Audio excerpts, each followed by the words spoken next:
Well, Nine Radio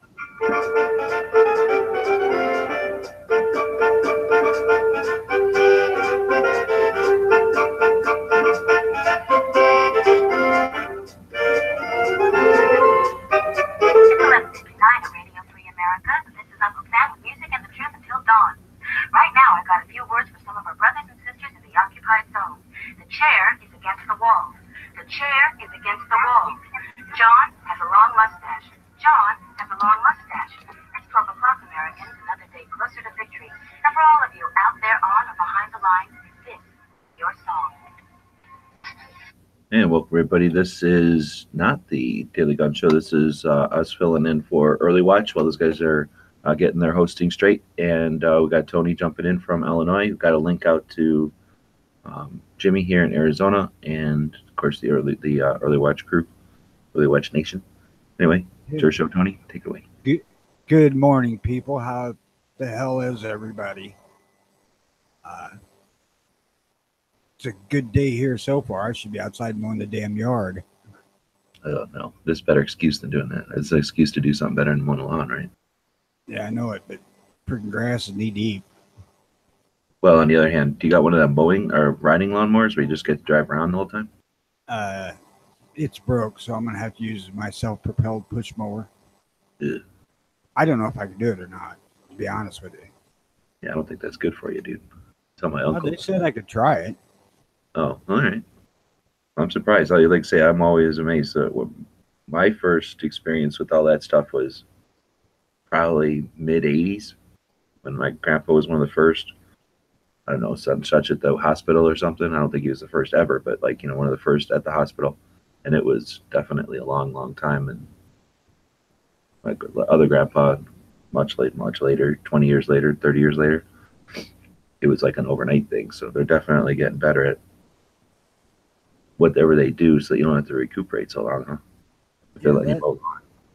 That robotic assisted surgery stuff is pretty damn amazing. The recovery is a whole lot quicker in most aspects. On me, and they told me it's really common that there's a nerve that goes around from your back around to your front, and I believe it's the same nerve that shingles follow the path of. This nerve, they run right up against it when they're running that robot in there, and it gets irritated and swells up. And now, this is the worst part of this whole damn thing is this thing still bothers me. It feels like I got a freaking sunburn on my side, just a couple inches wide there, around that area where that nerve has been irritated. And then does the swelling go down and it goes away, or it just stays like that? No, they say it goes away, but it can take 4 to 8 weeks.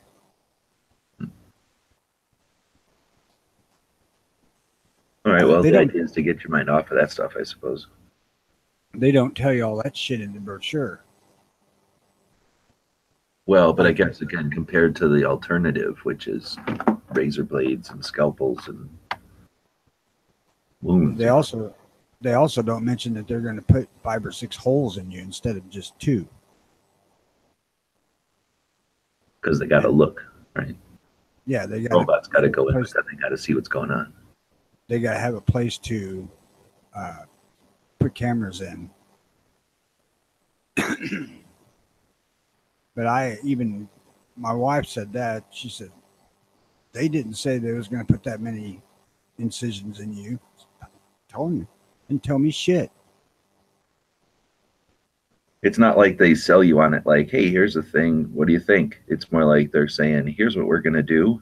Here you go, right? Like, this is what's happening. Not like, here's what you get to choose from.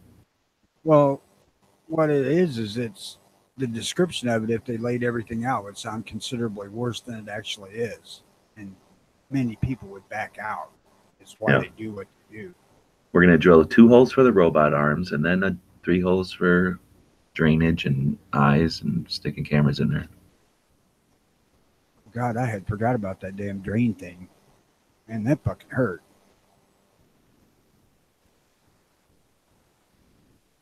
They come into the hospital room the evening after I had the surgery done, took the drain out, and something got fucked up on it, and it didn't release like it was supposed to. So they had to uncorkscrew it out of my back. Oh shit, that hurt. Ugh. I mean, it's rubber, so it's not like, it's really stretching shit or something. Fuck, it hurt. Well, it exists, and it's not supposed to be there. So I'm sure every nerve in your body's like, get rid of this, get out of there, get this thing out of here. But honestly, by and large, this whole deal wasn't bad. I mean, I'm not in anyways near the pain I was in when they put the pacemaker in. I was in pain from that son of a bitch for about 6 weeks. And that is cutting in a what am I trying to say, like a wound that has to heal and stuff. Right, and they actually cut a pocket into your upper chest to put the damn thing in. And it hurt for a long time. And even still bothered me because where they put it, one of the corners is right where the goddamn seatbelt rides. And I think he moved it. It feels like it. So hopefully that's been resolved.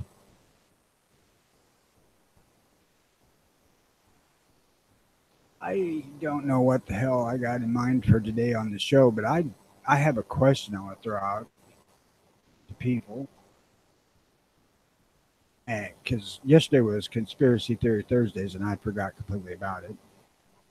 Kind of hoping Jimmy shows up so he can weigh in on it. But I'll throw the question out there, and I can just repeat it when he gets here if he does.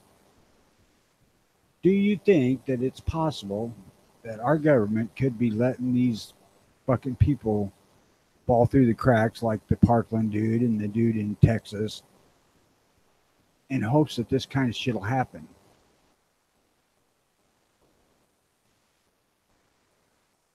So there's two levels to that. We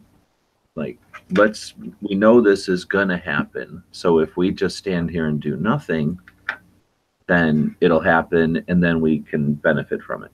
Or is it like, are you saying we need this to happen, let that guy out and open his door, and then we'll stand here and do nothing and watch it happen. If it doesn't happen, we'll open another door until the goal we need is accomplished. So in other words, are you saying that they're just like standing there watching and just taking advantage and exploiting it when the stuff happens? Or are you saying they like literally kind of engineer it to happen because they needed it right then?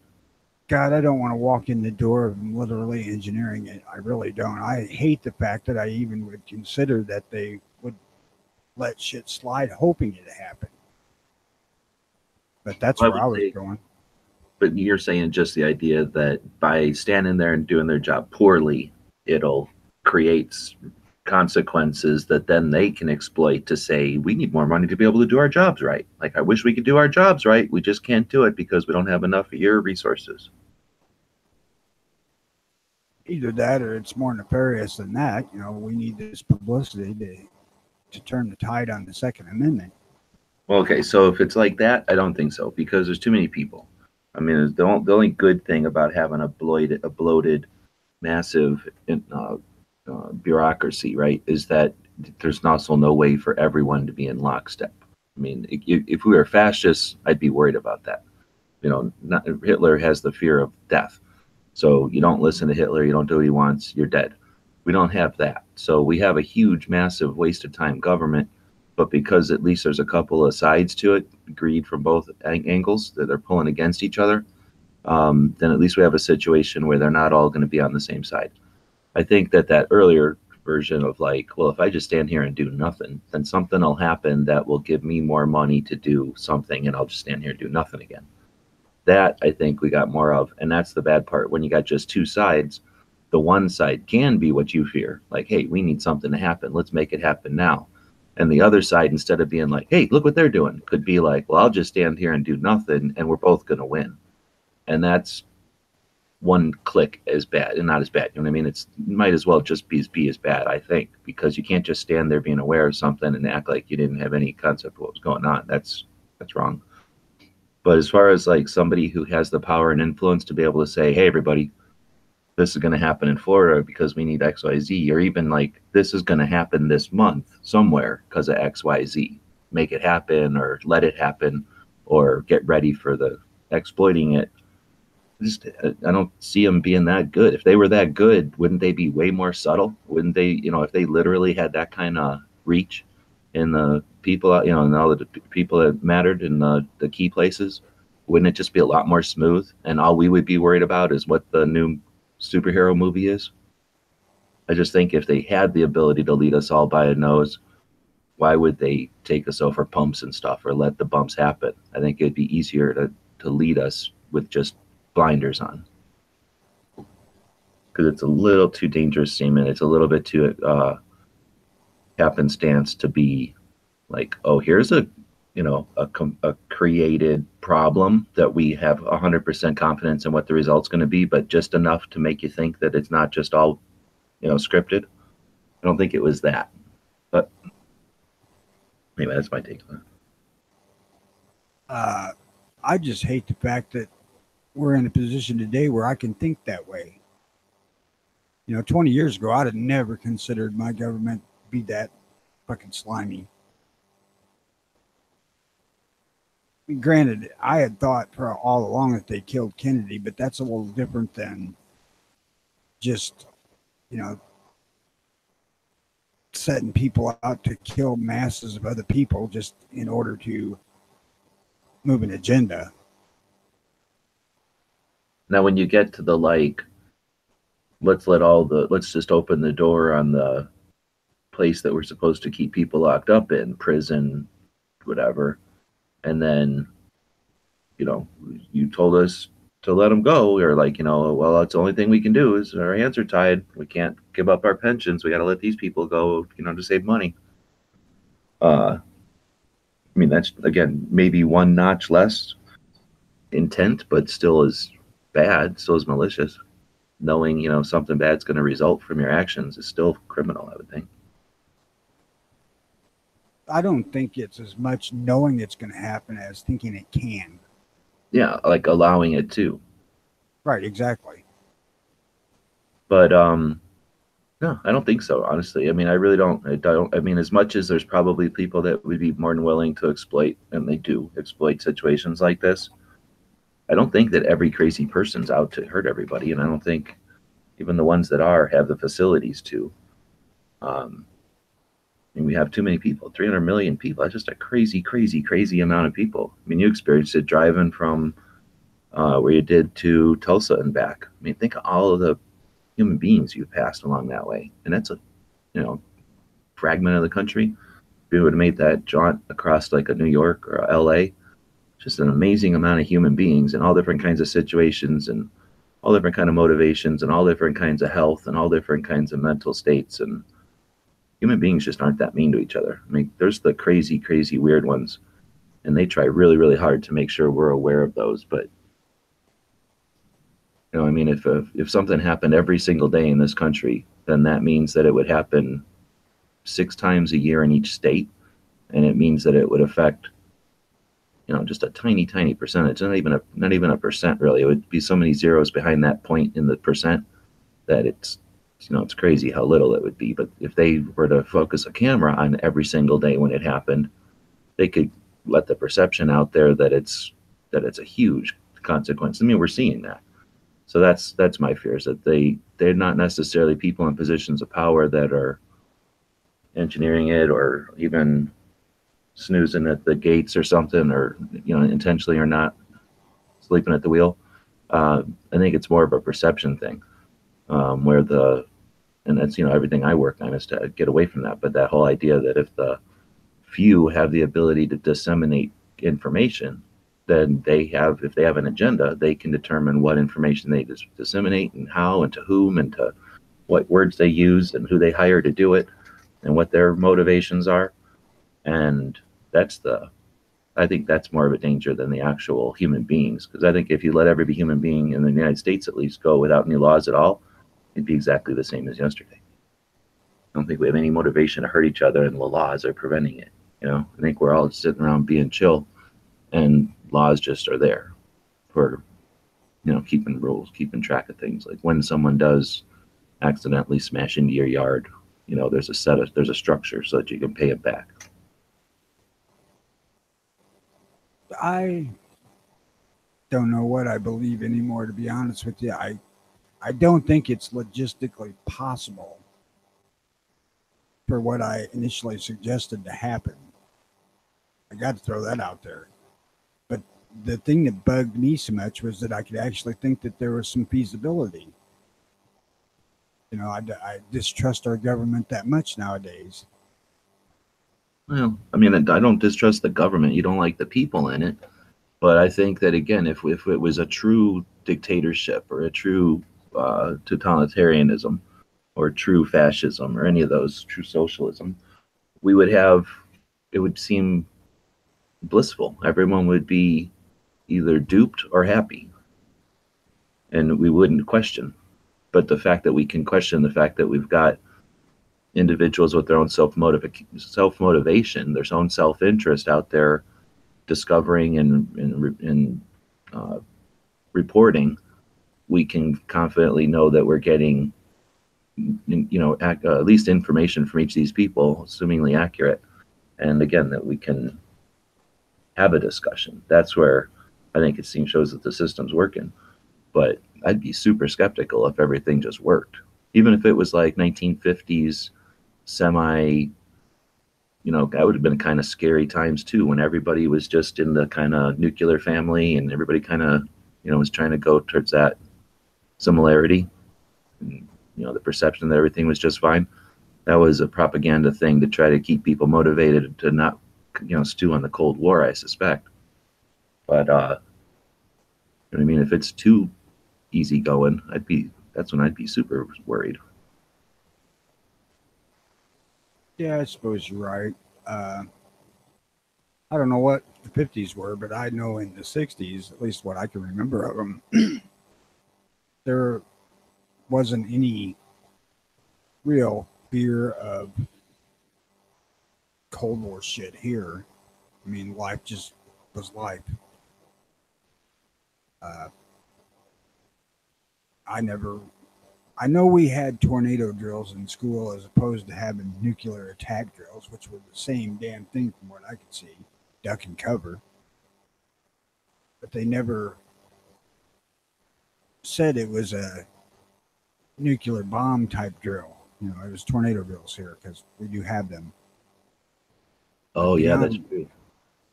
Beyond that, man, I can't remember ever really hearing anything about the threat of war here. I do remember that there was a time in, I believe it was 68, that I got scared when one of the politicians that was running for president said they was going to pull all the troops out of Vietnam. And for a while I was scared that they would come over here then, but hell, I'm 7 years old. What do I know? Well, yeah, because all the movies are like World War, and then you hear war, you think, oh, there's enough people that are gonna, follow us home. Right. When you're a kid, you don't have really any grasp on how much there is in Vietnam as opposed to America and the logistics and shit that are involved with trying to invade somebody.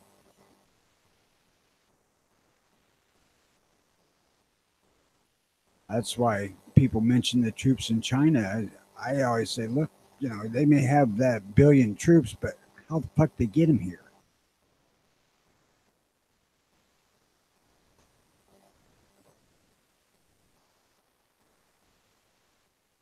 Yeah, it's an ocean, but that's the hurdle is having the resources, right? They can get tons of metal over here. They get those huge giant ships container ships full of product over here.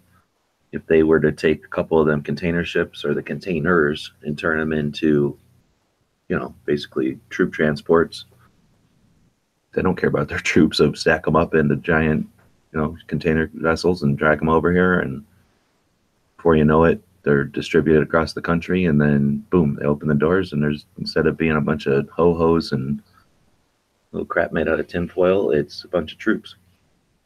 They'd be actually we have infrastructure that would get them all across the entire country in days, right? Literally. It would be super difficult to coordinate that because if the boat arrived on Tuesday, the containers would be opened in Arizona Wednesday and they'd be opened in New York Thursday, so there'd be no way to like actually open the containers all at the same time. But there's potential. Like I said, I think the facilitation of it is the least. And heck, if they had things like C5s, like in the stupid Red Dawn movie, the shitty new one, and they actually dropped their troops over strategic places instead of just neighborhoods. And we've got giant cargo planes. I'm sure China does. It might take aircraft carriers modified to bring them over within gas tanks distance or something. But I don't really think it's logic or reasonable to think they're going to come over here in a conventional war. And even in a air war or something, they can't fly across the ocean and then attack us. They don't have aircraft carriers to hang out on the West Coast and attack us. Right, that's what I'm saying. It's pretty much unfeasible, logistically speaking, for an invasion to occur here in mass. But China's a bunch of people, but I consider them a engine. They haven't, except for their borders, they haven't seeked to invade. But Russia, on the other hand, has always been thirsty for land and willing to take it, and smart. They're an adversary that isn't flight, here and there, or what is that called? Like, here today, gone tomorrow. So I'm more concerned about you've heard that KGB guy from the old black and white days. That might have been from the 50s. So it's like an interview with some Soviet defector. And his whole thing was first you take their schools and you educate their generation, and 2 generations you come in and just walk in. So you don't fight them. You don't fight the big guy. You give him cancer until he's weak, and then you just walk in. So that's something I think is easily discarded as tinfoil hat, but they literally had it as part of their contingencies. Obviously, they had tons and tons of contingencies, so did we, but they're following through on something it's hard to say that that's just tinfoil hat and discard it when we're doing the thing right now in Arizona. We're going through red for ed, which is the color red, the word for education. So it's like hashtag red for ed. And that's what the teachers are using here as they've been on strike this whole week. Since last Thursday, they've been on strike. So the superhero movie came out. None of the kids had to go to school all week and running around on the corners everywhere yelling red for ed. And what's their logo? What's their like mascot? A big red fist coming out of the ground. So the communist fist that's been around for socialists forever is what the educators, people who've gone to school to learn history and understand the significance of logos and branding and all that kind of stuff, and understand, the history and the significance of a icon like that. They're going to use that as their protest, their march, and their strike. Yeah, it's hard to say that there's not a communist influence when they're that blatant with it. So, like I said, that's I'm worried about the sleeping enemy, or the seemingly sleeping enemy. And it doesn't even need to have something that's coordinated right now. That could have been something they started back in the 50s with a couple of sleeper cells, and then it's just weaseled its way in. And our stupid, bloated, bureaucracy is exactly what communists need to survive. They love that. They thrive in that. They hide in that bureaucracy and they abuse it, and they know all the different ways to use propaganda and dissent to enhance and exploit. And man, if you wrote a book about the way to take out a superpower, it isn't taking them head on, military to military. It's taking them out from within. A couple of generations later, where are we at? I don't know. That's another scary one to think of, is the indoctrination of these people in this country, youth. And that's pretty fucking blatant.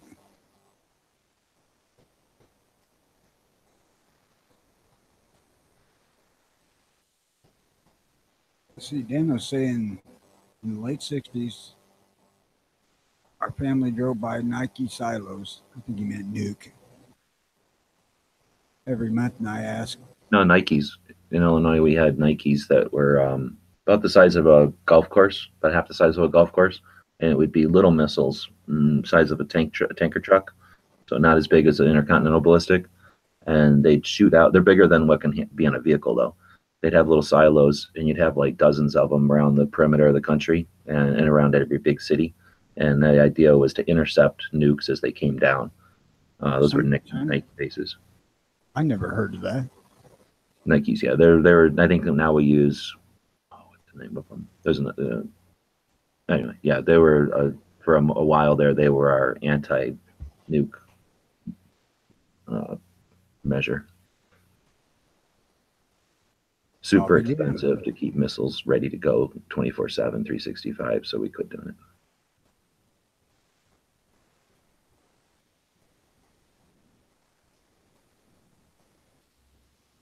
Learn something new every day.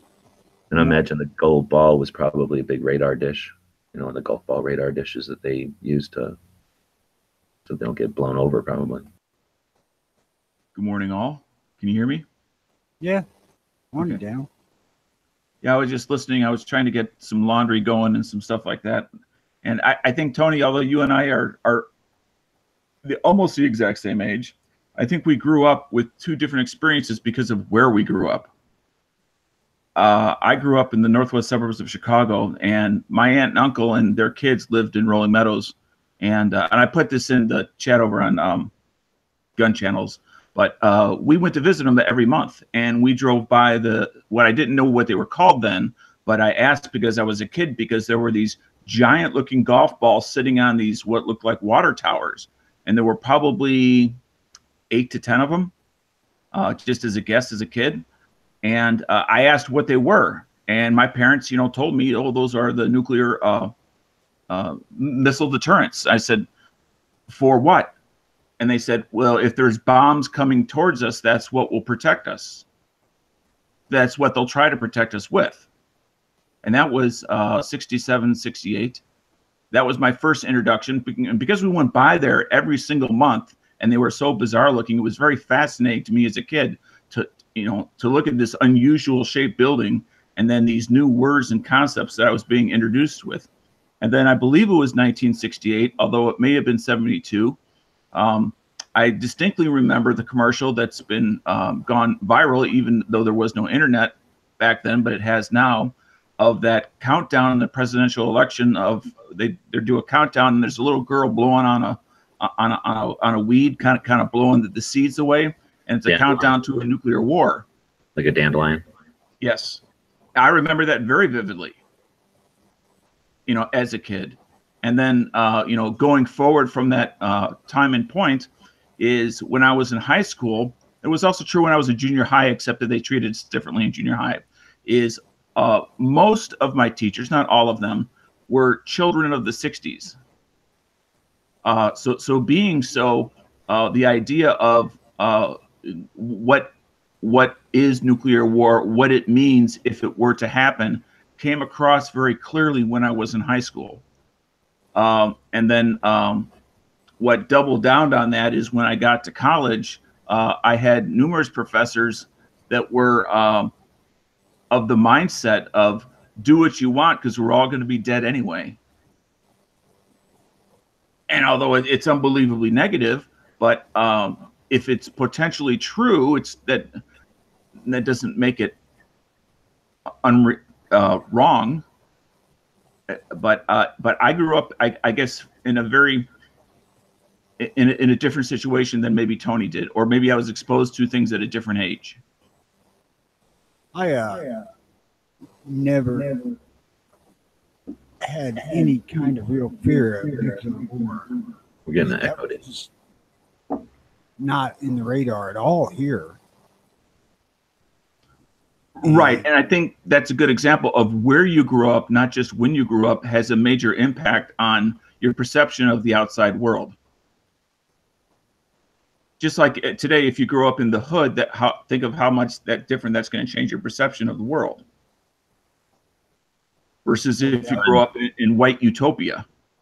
Dano, when you went to basic, was that your first experience, like meeting up with people from all over, like leaving home and going to a place like that, when hanging out with people that were from all over the country?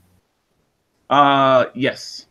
So that was my experience too. Is a lot of people were like, that was their first time getting out. And way I'd gone to like scouts and stuff, and some other things, so I had been familiar with that concept before. So it was interesting to me to see that these guys were so old and first experiencing it. But it makes total sense. I mean, most people don't travel like that on their own. So you know, we'd get together and we would talk about the differences and the, you know, the regional things and all that. So that's definitely a thing, you know, right? We all come from different angles or whatever, like you were saying with the people in the hood or whatever. Yeah, I knew some guys that just had a total I met some guys in the Army that just had a total different life, just completely different. So you know, they just never leave downtown. Can you imagine? Then there's guys that never leave the ranch or something, you know. So there was some guys from Oklahoma that had never been to the big city, you know. So it was so interesting to get to where, you know, immediately you're all intimately familiar with each other, become brothers, and some of you have never seen a skyscraper, and some of you have never seen a farm in real life. Right. You know, an example of that just for myself is I've always felt uneasy in what I'll call major metropolitan cities, like I'm being suffocated almost. There's just like too many people in too small of an area. Yet I know through people I had met that there are people who feel the opposite, that the minute they get outside the city, they feel like lost and disorientated. Yeah, like there's not enough people around. Right, because they've lived their entire existence within maybe a 20 square block area. I was kind of fortunate in the fact that we moved around a lot when I was a kid. So, you know, I lived in Detroit in the hood for about 3 months till I got shot while I was outside playing. And my mom said, that's enough of this. And we was on the dog the next morning going home. Wow. Yeah. What the hell were you playing? I couldn't tell you. I was playing and these guys were out sitting on the playground, and one guy just fucking shot the other one. We were playing dice. I started winning. I think they was playing Red Deal Gone Bad, but I don't know that for a fact because I wasn't that close. Well, we say that, but I'll bet you 80% of them, even gangbangers and stuff, just because they're dumb and don't give a care about consequences. We keep blaming drugs, but you know, probably at least half of that things is over girls too. That may well be. Oh, sure. Like I said, I wasn't close enough to hear any conversation between the two. I was 200 feet away, I suppose. But that was way too close for my mom's comfort. Yeah, but I think you're very much right, G. Webbs, in regards to, you know, young males at that age, especially when they don't have that much as what we consider in this world, in the material world. What they do have is status amongst their group, and if their status is threatened, that's something they have and they cherish and they put a value on. Well, and we all do. We all do. Our sacred honor is above our treasure for most of us. You've also got to treasure. What else you got? Go ahead. You've also got to figure that if you don't want pussy bad enough to kill for it, you don't want it. That's one perspective. Well, no, I mean, but that's showing who is the toughest guy. Now, granted, where I was, it was just a matter of puffing out your chest. We didn't actually hurt each other. But in some areas, it goes beyond puffing out your chest to hurting each other, because the toughest guy who beat the crap out of another guy got the girl. That was a different world than the one that I grew up in, but it still existed. And that's what the sports are for in a big way, right? Let the kids puff their chest out with football or with basketball or whatever. Yeah, you know, competition is a way to positively get out that male angst. So, go ahead. I was kind of fortunate in my youth because, for one, I was a good-looking kid. Now, life has pretty much hammered the shit out of me, and I ain't that way anymore. But fucking women flocked to me like I was the Messiah or something, you know. So I never got into that freaking fighting for women bullshit. Well, were you playing music at that time? No, hell no. I didn't start that until I was like 28. Okay. But I looked like I was. I mean, I had the full-on big old long freaking bushy hair bullshit going on.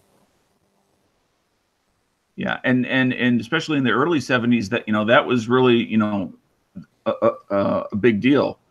How you looked. Well, yeah, there is that. And I was real thin as a kid. I mean, when I got out of high school, I weighed 100 pounds, had a 23-inch waist. But I don't know. I guess that I seen some of that pissing contest shit going on. I can remember being around when there were several fights, but I never exactly. Yeah, I mean, it's always been around us in society. I mean, even today, you think of like bars and guys getting in fights over bars. It's about status and females. Well, I saw you looking at my girl, blah, blah, blah, blah, blah.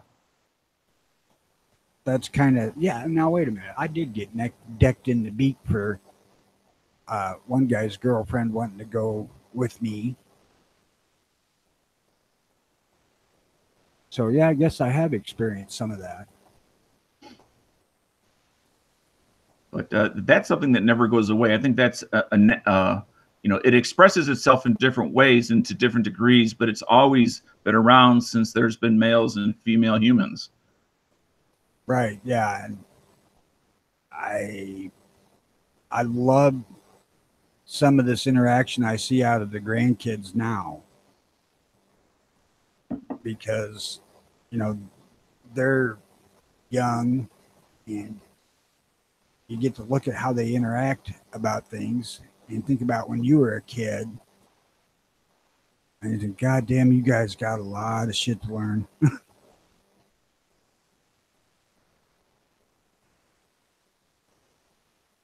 I don't think none of mine are interested in girls yet. I don't believe any of them are old enough. Maybe. But that'll be coming pretty shortly, I'm sure, because I think the oldest one is 11.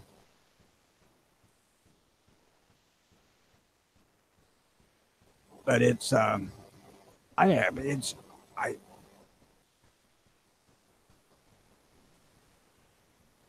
I'm kind of baffled at the differences in the way we perceive life, considering we're both from Illinois.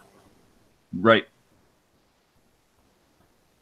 I guess it's because of your proximity to the city, and city folks think different than us Hicks. Well, I think again, part of it was just because of physically where I lived, and I didn't live in the city. I've never lived in the city of Chicago. I know. Fairness, but to the city means that you go down there for an occasion or for a taste of Chicago, and you get to experience it way more than people who don't ever go there, right? Like, seeing it is different than seeing it on TV. We only went down to Chicago to visit my grandmother and grandfather. That's the only time we ever went down there, because my parents did not like the violence that was occurring in Chicago. Because, again, I grew up in the 60s. There were racial riots in Chicago. Yeah, Chicago was ugly in the 60s, especially 67, 68. Yeah. And, again, that's the time frame of when I saw the big golf ball on the way to my aunt and uncle's in Rolling Meadows. In all fairness, I only went to school here up to the 4th grade, and then we moved and we did a stint in Beloit, and then we went to Detroit, and after that we went out to California and came back and eventually settled in the little spot in Missouri where I actually consider being my home. Before I got married, it was the place I lived the longest. But it was another hick school. I mean, the first school I went to down there was 2 rooms with 5 grades in it. Or hell no, 8 grades. It had kindergarten through 8th. I was in 5th. Most I ever did was like a fifth, sixth together, I think, or something like that. No, it wasn't that. It was like fourth and fifth together. This one had kindergarten, first, second, third, and fourth in one room, and then fifth, sixth, seventh, and eighth in the next room. And I could never tell if they did it because of like they needed room, like there wasn't enough, classrooms in the school, or if like some of us were stupid and other of us were smart, so they stuck us together to like, because of our knowledge or whatever. Hopefully, you'd breed and make average. Well, yeah, I mean, just like, okay, so like you people are you're slow for your grade, and you people are good for your grade. So if we put you together, we can kind of teach you in the middle, I guess. I gotta say that It bugged me Perryville, because I was in the higher grade. I didn't want to. I was like, "What am I, an idiot? Like, why am I in the shit grade here?" that little schoolhouse I talked about was in Brewer, but I only went there fifth grade, and in sixth grade I went to Perryville High School or school, and in seventh grade they started a progressive learning program. Basically, they'd give you whatever materials you wanted, and you could move through it as fast as you wanted to. And that was the last time I was really interested in school, in learning at school, because I wasn't held back by the curriculum of the classroom. I could do what I wanted. And when I come out of eighth grade, I was at a freshman college level in all my English classes. And I was a voracious reader. Hell, I'm sixth grade reading shit like Frankenstein and Dracula. I had to get notes from my mom to let me even order the books from this book fair. But I enjoyed that. And I hate to say that I enjoyed anything fucking progressive, but it's not progressive in the political sense. It was like they stuck you in a fucking room with a book and said, "Here's your book. Read it. Do what you got to do."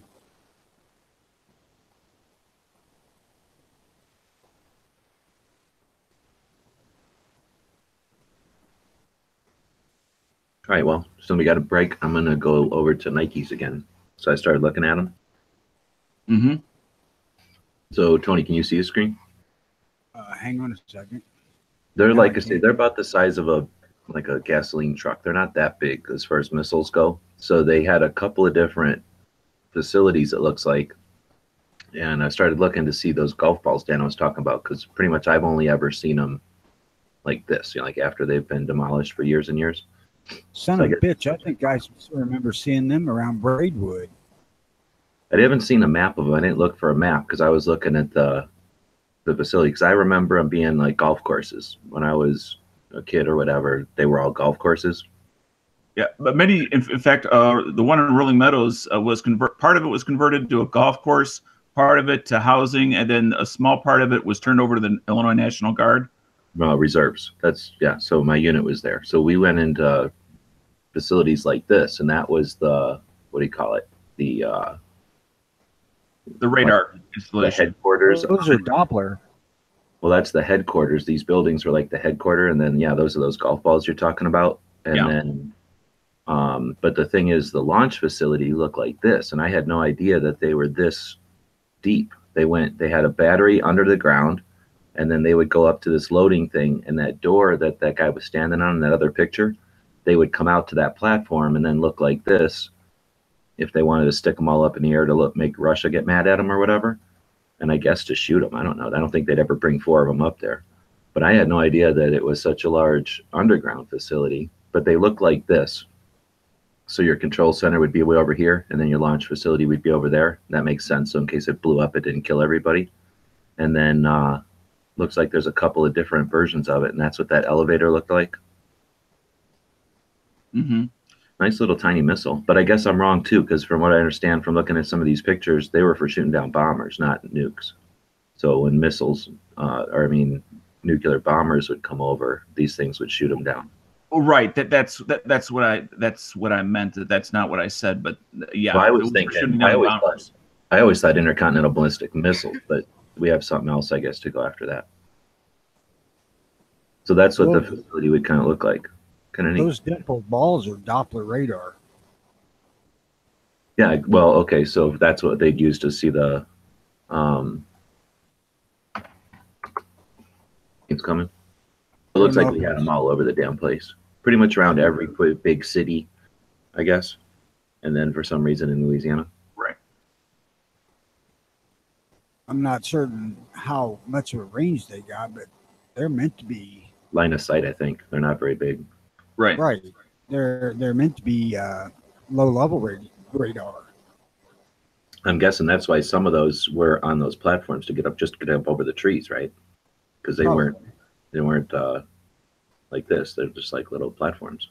How cool would that be to have a giant platform like that above the tree line in that area? I've seen a number of those here and there.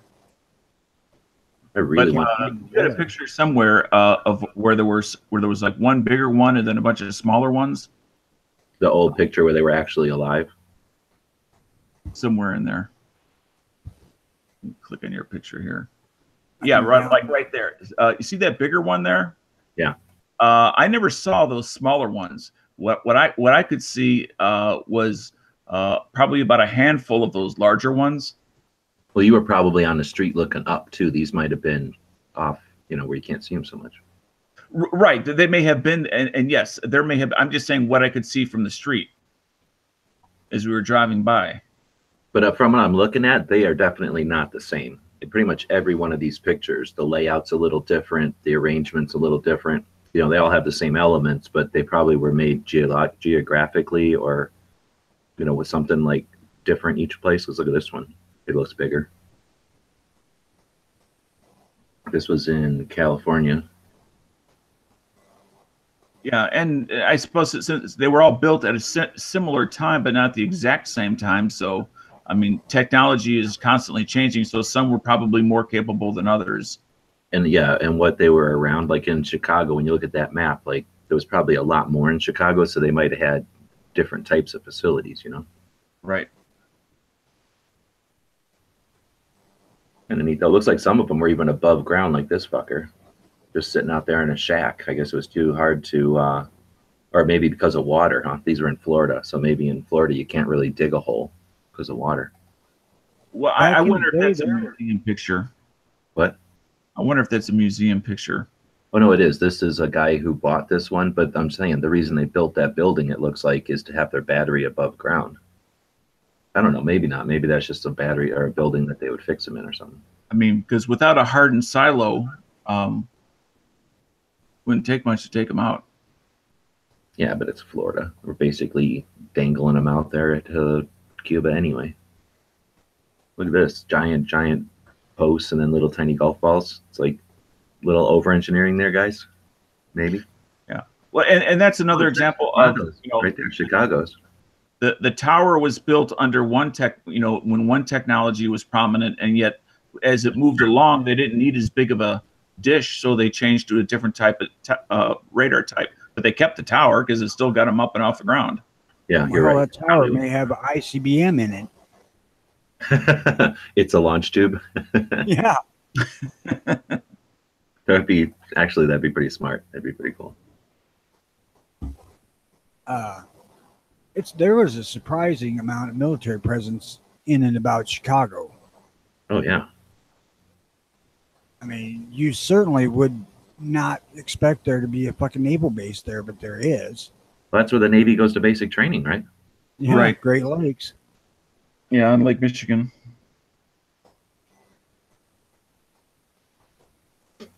You think of the Navy, you think ocean most of the time, not fucking Lake Michigan.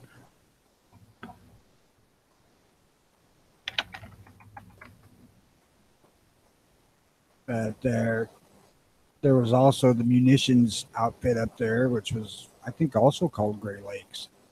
Well, there was Fort Sheridan, which is also on the lake. It's gone now. Sheridan. Oh, really? Yeah, it's a housing complex. Did they keep a museum at least? I don't know. I used to drive up to Fort Sheridan once a month. Is the munitions plant still in Joliet? I believe it ain't running. I know that's where it was. I don't know if it's still active or not. I don't think it is. I don't think it's been active for about 20 years. And then Glenview Naval Air Station is gone. Well, that's what no, Great Lakes Naval Air Station. I had heard that they were aiming to keep that facility and try to kind of keep it updated so if ever needed it, they had it. Glenview Naval Air Station was not on Great Lakes base. Oh, where's Glenview at? It's about 30 miles from the lake inland. And it was a joint, although it was a naval base, it was also, you had U.S. Army Reserves there as well that shared the base with the Navy. It was a reserve base. Looking it up. Shit, my biggest fear now is that they'll come in and try to take out the Air National Guard in Peoria because that's the busiest pipeline for sending stuff overseas is right out of here. Ugh, it's all houses now and a little lake. Yeah. There's a museum. Why do I remember Glenview? I think I went to Glenview though.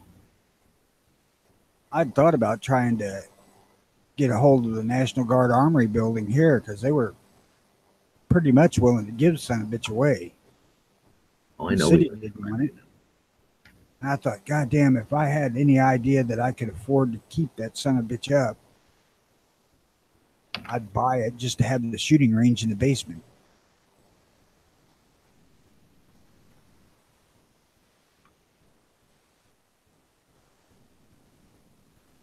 Oh, what did I go there for? I went there for testing for something, and I didn't even think about it that it was a fucking naval air. Oh, because it's Naval Air Station. That's why it was airplanes.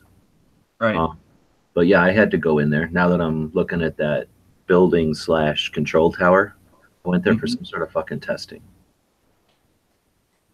Medical testing? I remember not fucking digging it. I was like, dang it, I gotta fucking have to go take off work and shit to go over there. It was medical testing. Poke at me or fucking put something in me. I know I went up to Chicago and I don't know where I went, but I took my ASVAB up there. Oh, really? I did mine in school. Like, they just took us into a room and made us do it. Ironically, I took mine at the post office. Like, sitting in just the regular lobby of the post office?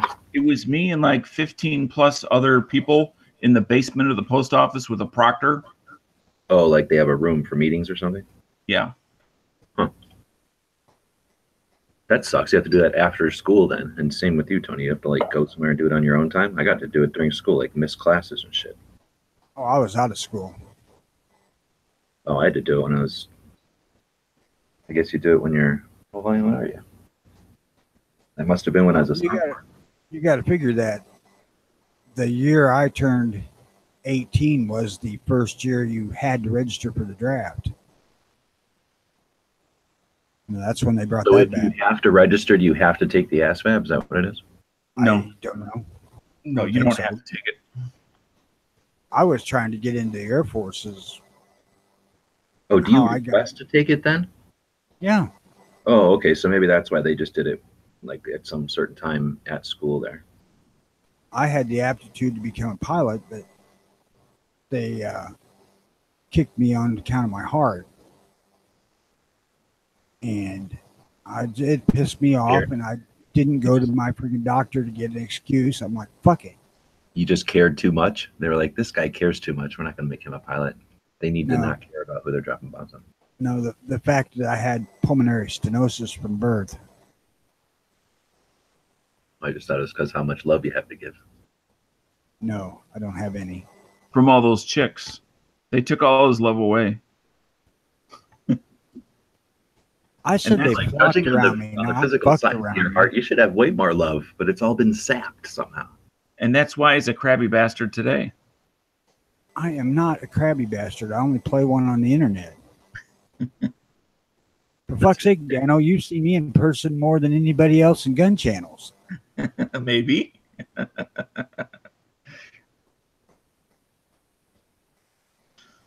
But I say it in the most affectionate way as possible. You can keep your fucking affection. I don't need that. I knew a girl from Civil Air Patrol that lived over by Glenview Naval Air Station. Now that I'm thinking about it. By those forest preserves right there. Mm-hmm. Now, is that the same forest preserve Jimmy talks about his grandpa taking him out, teaching him to shoot in?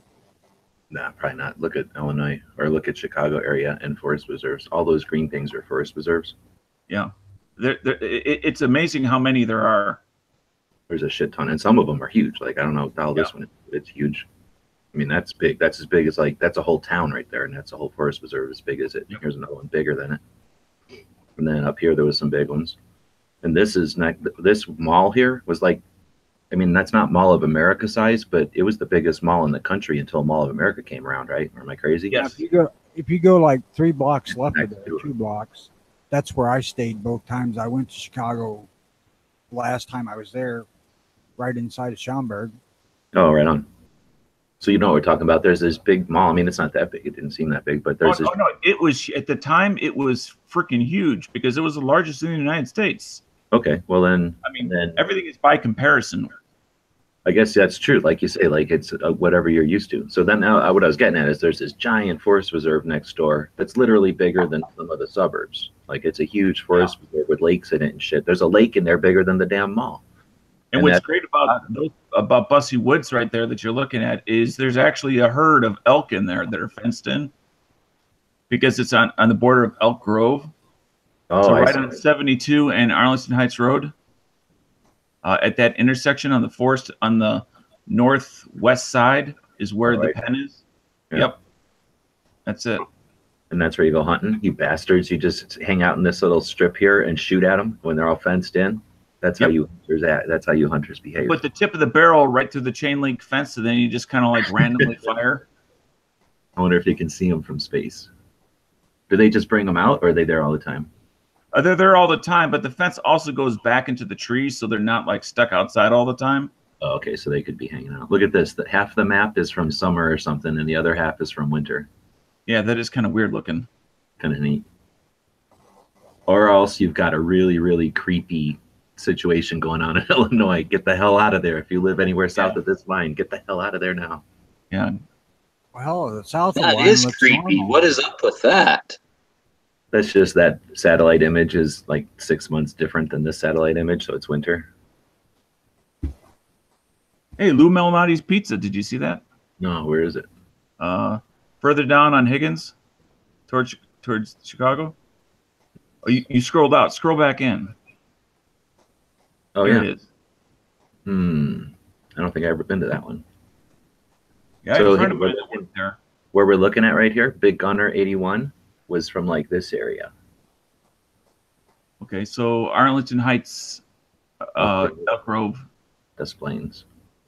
Des Plaines. Yeah, I was the Mount Prospect area. You're saying that, I think I remember that. I didn't really think about it much, but this mall right here, biggest mall in the country until Mall of America was made. We would get out at little kids school, whatever, junior high school, and we would just get on a bus and go over here and hang out until our parents would call us, and then we would get on a bus and go home. So we just hung out in this mall like for fucking years and years and years and years. Yeah, if my mother was not home after school, I was required to go home, stay in the house, and not allowed to leave. Oh, same with all of us. We just said fuck it, and we would just get on a bus every once in a while and go over there, like multiple times a week, because they just assumed we were at home. I guess nobody cared. That's one of the things I liked about small town that I miss is if my mom was working, which sometimes she did, I come home, change clothes, and I had to be back in the house by 9 o'clock that night or dark. And even when I was like 6, 7 years old, I could run all over fucking town. It was no big thing. But back then you knew that if you fucked up, you was going to get the shit beat out of you. Which is why I stayed inside all the time. No, we would get the crap beat out of us and then dig on, like carry on. Like, what the hell? So you get the big shit kicked out of you. Most of you got was like grounded for a while. And then the hell? How are they going to know? That's at least our attitude. No. You misunderstand me. I meant by the nearest available adult would beat your ass. Well, no, I agree. Yeah, everybody's parents had like authorization to wail on us, but I'm just saying, after a while, when you get wailed on all the time, you're just like, all right, whatever. So we get our wailing on, you know, and we continue to do whatever shit we were getting in trouble for all the time. I guess we didn't get hit or hit. We would just get in trouble and like yelled at, maybe smacked, but not hit, like beat on or anything. I don't know that I can recall getting spanked by somebody else's parent. I mean, somebody's mom would smack you or something. You're being a dick, but it was like in a good way. It wasn't like we got wailed on. I'm sure that it happened. I know I have had aunts and uncles that did it, but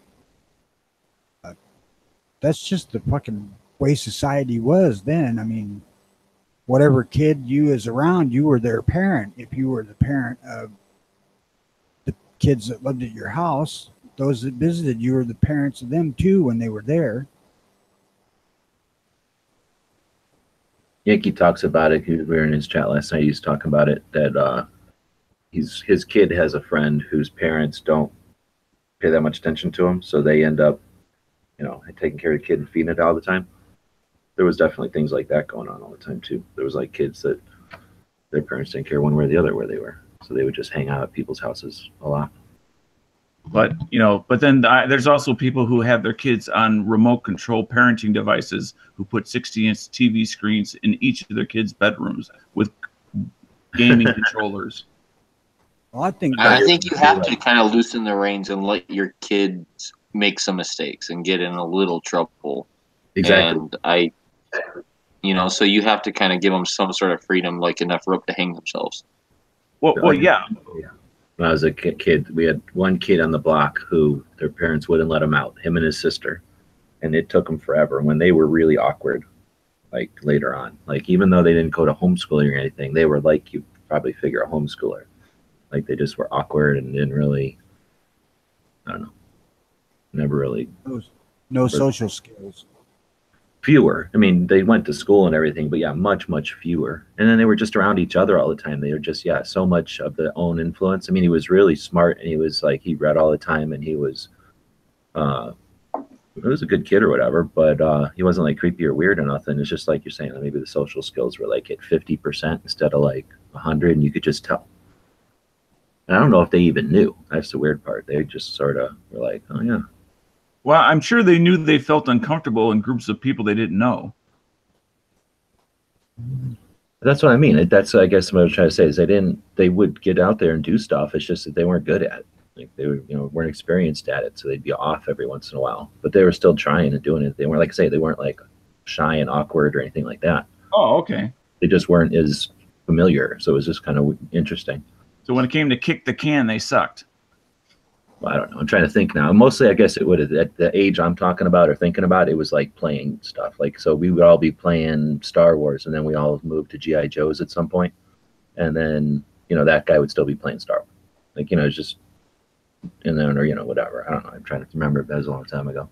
But then by the time we all got to high school, it wasn't such a big thing because his parents weren't, you know, as the same way. When they were older, they could do whatever they wanted to. You know?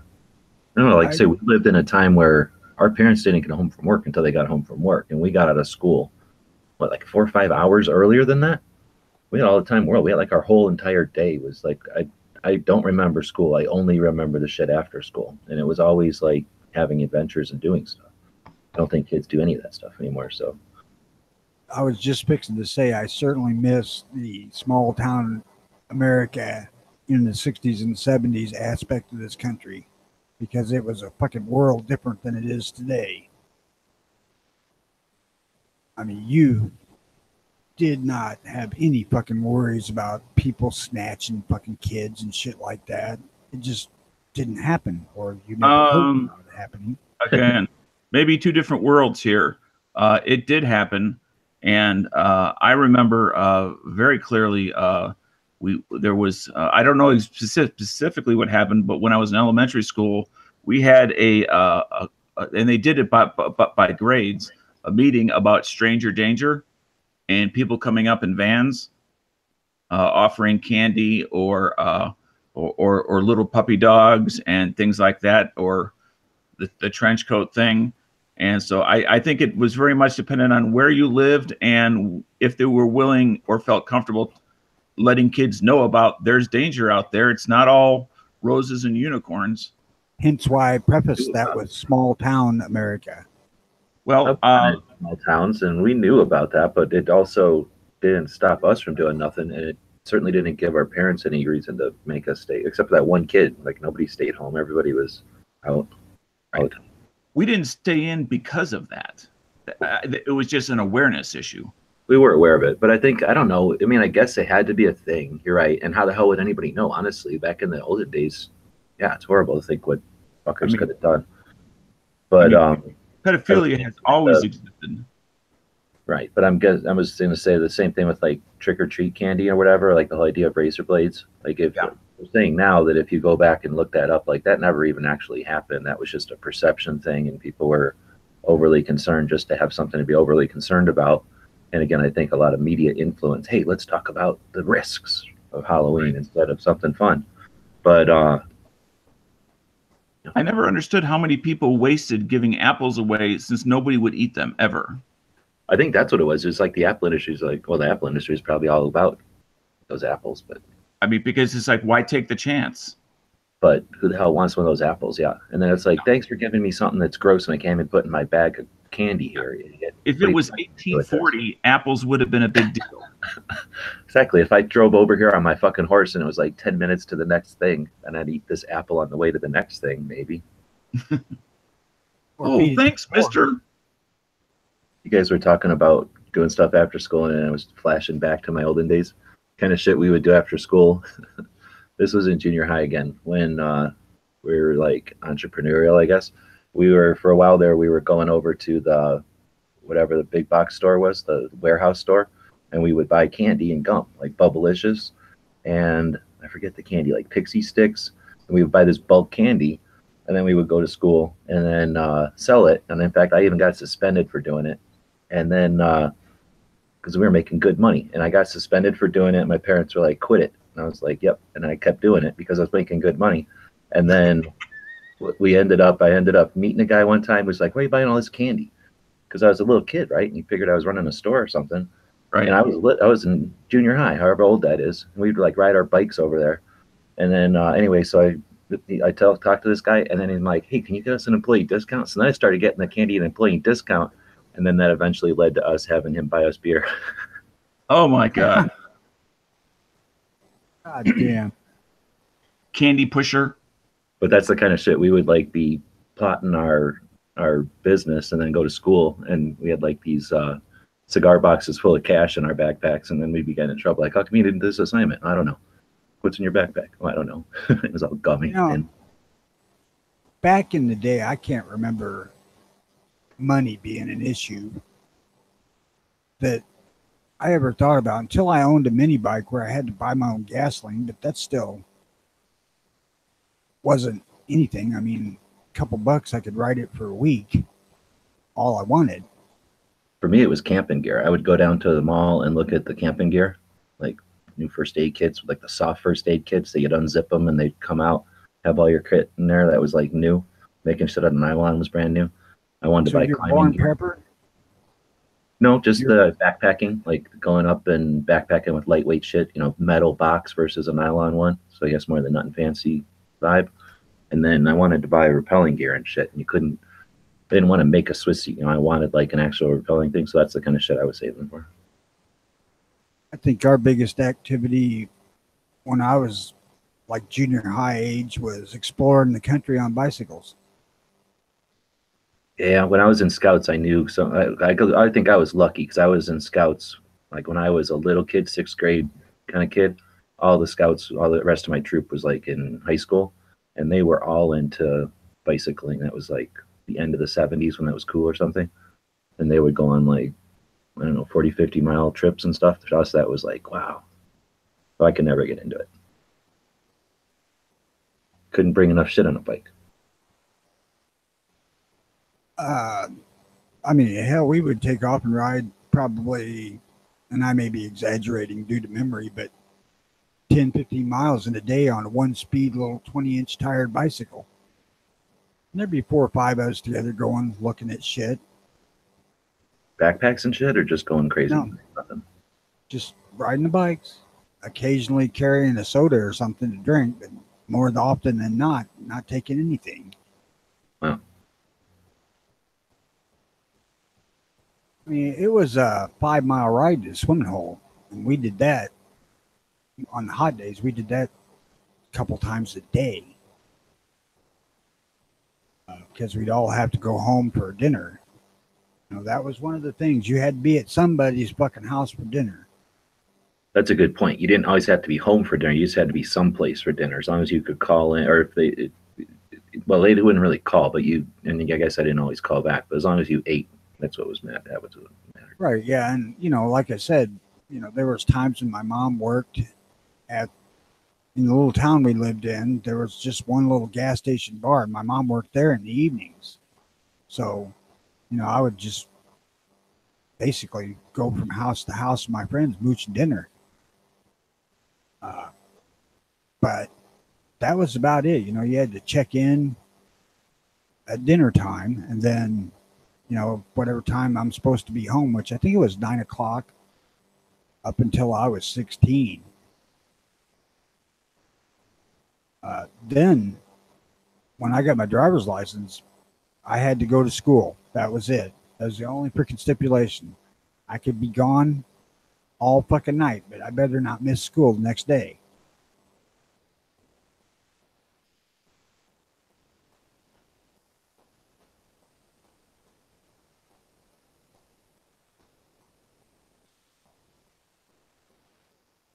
I don't think we ever got to that. I think one time we got to a point where we were allowed to like go sleep in the forts. Like we would make a fort outside, tree fort or some sort of a fort, and then like we could sleep in there. But that's about as close as we get to leaving. Well, you got to figure that the town I lived in was, at that point, was 100 people. So everybody knew everybody. Well, in fact. So, you know, I'm sure that there was communication amongst parents via telephone. Yeah, that's true. I never really paid attention to who was calling who at night. Right, yeah, I never knew about that, if somebody was calling or not, but I suspect they were, because my mom was a little bit of a tyrant about stuff, and until I got my driver's license. But then, yeah, hell, for the first 6 months I come back up here, I didn't even live with mom. I lived with my aunt. So, hell, I wouldn't go home for a month. But, you know, this town here that I live in now is a town of 1,800 people. And that's small enough that I would bet most people in this town know me.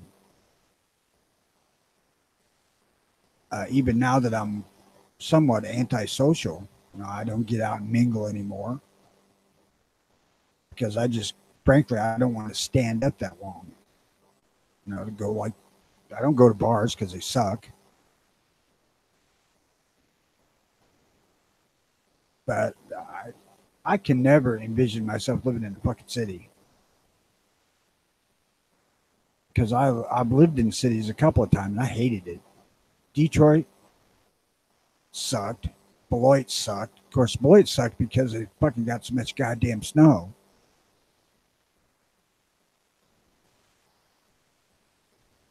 I'll tell you, with Walmarts and the internet, there's less and less attraction, you know, for the necessity or whatever, you know, for the convenience or whatever.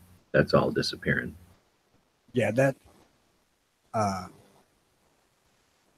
sucks. It really does. The internet has certainly put a lid on first person interaction. And there's no need to go to those specialty stores to find those specialty items, because you have the world's greatest specialty store called the internet.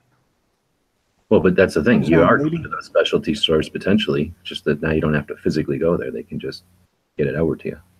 Right, was one of the. but it's That was reflected in you go to every small town in America, what used to be a square that, if it still exists, is only at 50% capacity. Did you happen to travel in downtown Claremore? No, but I've been in many, many small towns. Well, they seem to have a thriving little main drag area right there. Right, and that's because of their location in Route 66. That And and then, they're of course, super the museum active. and other things. Yeah, you can just see how active they are. As a, what do they call that? There's a word for that when the town people get together and they're like, what do you call it? Like the mayor and the committees and stuff, like, or Town pride and that sort of thing. civic pride. Yeah, exactly. Like, because it seems like, if there's this thing in Oklahoma, like the Oklahoma Civic Day or whatever, they're there with a float. Like, they're one of those towns that's all about making sure that everybody knows they're there. Yep. So that's probably a big part of it. That was one of the non-gun related most impressive things I seen down there was Claremore's main drag, and it's only 2 blocks long, 3 maybe. But Right, there and wasn't it's typical any whether it's a stretch or whether it's a traditional square. right. Yeah, this might have been the square at some point, but it ain't now. But I mean, they had a number of different stores that were kind of unique. I mean, there was, and I don't remember all of it, but there was an antique store and then kind of a looked like higher end clothing store. And just, it surprised me to see such a thriving main street. My local county seat here is just fucking dying. The downtown area is, because the only thing to bring people down there is a courthouse. And that used to be, the courthouse is the actual square. It's right in the middle, like you see on like hundreds of movies. And then the whole ring around that thing was just small shops, except for the south side, which was all lawyers' offices. And man, that downtown area is just fucking dying. And they just put a bypass from the state route that goes through there, which is Route 29, to just skirt the downtown area, Pekin altogether. And fortunately, they didn't connect it to 29 up north, so you can't just bypass the city. You still have to drive through it. But I think that's their plan in the end. It's just driving around the town. And that's going to suck because that's going to take all the traffic away.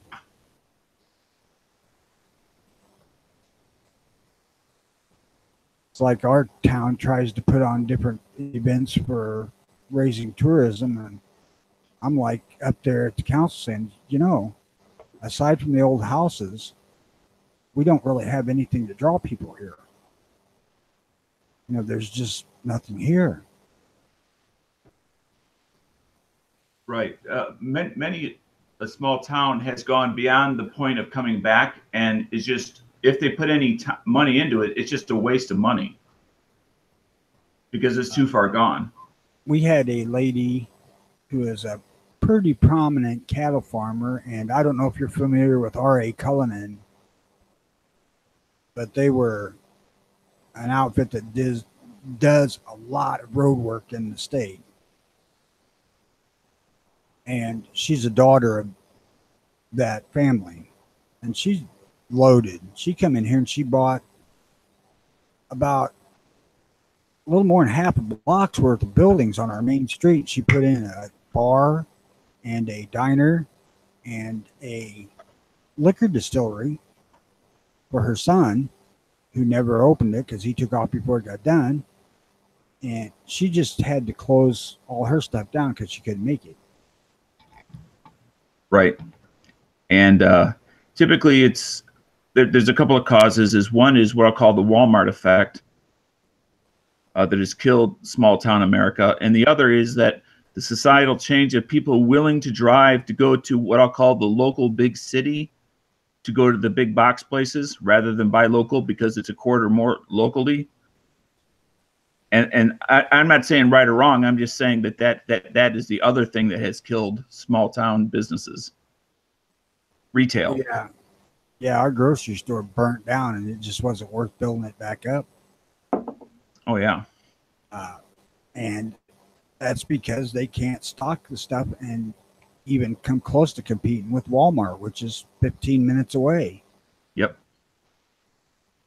And I get that. I mean, you know, Walmart's playing with the world's largest fucking billfold. So, you know, they can pretty much set their fucking prices by just saying, hey, you know, this is what we'll pay and take it or leave it. But well, another aspect is if they're got shelves literally in every country. I think it's now at least every single state, right? And I was looking at the size of the companies, and they just dwarf the other stores. So that means if Walmart wants a product, they can literally vacuum up the entire production from a manufacturer. So even if that other store was interested or able to compete with price, they might not even physically be able to get that item from the manufacturer to put it on their own shelves. Yeah, I never even thought about that. You know, if I want to make patches, I can only make X amount a month. And if Walmart's going to buy them all because of some thing, and I think it's better to have them in Walmart shelves. So it's Walmart doing the facilitation and everything, but it's also all those manufacturers that are willing to do that. Yeah, Walmart has done to small towns as Amazon originally did to the bookstores. Well, hold on. Let's not. I happen to know about the bookstores. So I worked at the Barnes and Noble for a minute, and the bookstores were clobbered on by Barnes and Noble and Borders. So the internet was happening also, and Amazon came up, but Amazon kind of kicked the crap out of Amazon and Borders. They made it easier, but the little stores definitely ripped out by Borders. I worked at Barnes and Noble in like 97 or something. I don't remember, like at the end of the 90s though, and not for very long, but it was definitely when they're here in Tucson, at least the little stores, the little bookstores that, you know, I had gone to school and gone to those stores and just grown up, you know, browsing through those stores, except for one chain that was like the size of an anchor store, like many thousands of square feet, size of a used bookstore that was pretty big. Except for that was the only one that really survived. All the little shops, unless they were crazy like porn or something very obscure, you know, they were killed by the Barnes and Noble coming into town. And then Borders came in and really kicked the crap out of Barnes and Noble, and then Amazon took them both out. And one thing I want to add about the whole Walmart thing too is what a lot of people don't realize is, like, let's take the whole patches example. So G Webs is making patches, and he decides to have Walmart sell them for him, and Walmart agrees. So Walmart says, okay, give us 10,000 patches. Walmart does not buy those 10,000 patches from G Webs, and what happens is they negotiate a deal, and want this set amount for every patch. So everything Walmart sells it for above that set amount, they get to keep that profit. And then also included in that deal might be a time frame, which might be 3 months, 6 months, a year. So Walmart puts those 10,000 patches on their shelf, and at the end of 6 months, whatever hasn't sold could very possibly go back to fucking G Webs unless he renegotiates a deal and says, okay, well, you've only sold half my patches. Instead of taking these 5,000 back, I'll let you discount them and sell them cheaper. And now I only want this set price that's lower than my first set price. And that's how Walmart works, especially with like small businesses and stuff. Like when you're only trying to pump, like you're only pumping out one main product and you're trying to get a large retailer like Walmart to carry that. That's exactly how they work. So you don't necessarily get like one big chunk like check from them for 10,000 units. It's very, you know, more likely that it's based on what they actually sell. So you could potentially see all those units come back if your product doesn't sell and you don't make a dime. you'll actually lose money.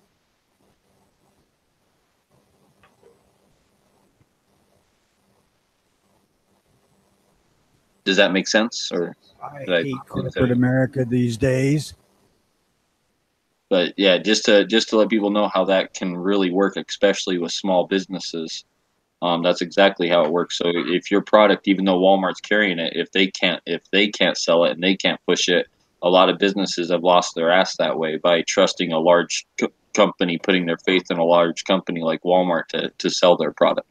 Well, hold on. Is Walmart's ambition to take out manufacturers in the country, one by one, or is it to try to facilitate capitalism? So, not every product is great, and some products. Exactly. So let's look at the success stories where somebody's like working out of their garage and they do that order, and that like you're saying, like however Walmart's trying to do it. I suspect that some of that is because that's been successful for them. And there's going to be products that seem great on paper and everybody thinks they're great, but then just nobody wants them. Walmart figures that out after putting them in the stores. And you know what I'm saying? It's not. And they're not going to take the loss on that unproven product, right? So that's why I was saying they negotiated that deal that possibly after a certain time frame, all that unsold product's coming back to you because they just don't straight out buy it from you. You're basically renting Walmart, like paying them to advertise and sell your product for you. That's you're basically paying them, so to speak, to do that for you. It's a gamble. Yeah, but that's the thing. I mean, I don't know. Depending on the product and stuff, it's obviously people are willing to take the gamble because if it does turn out to be something that's awesome, you're on your way. I think Walmart does demonstrate both the best and some of the worst aspects of capitalism.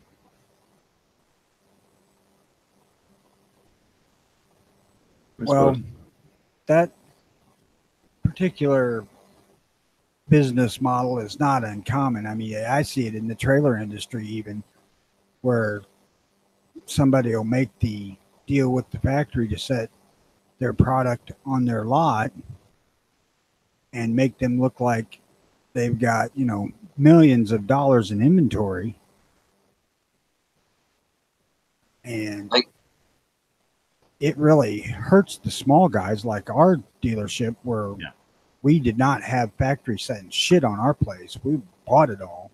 Right. Car dealers are like that. Car dealers don't own the cars that are on the lot. They're paying a monthly fee to have them on the lot.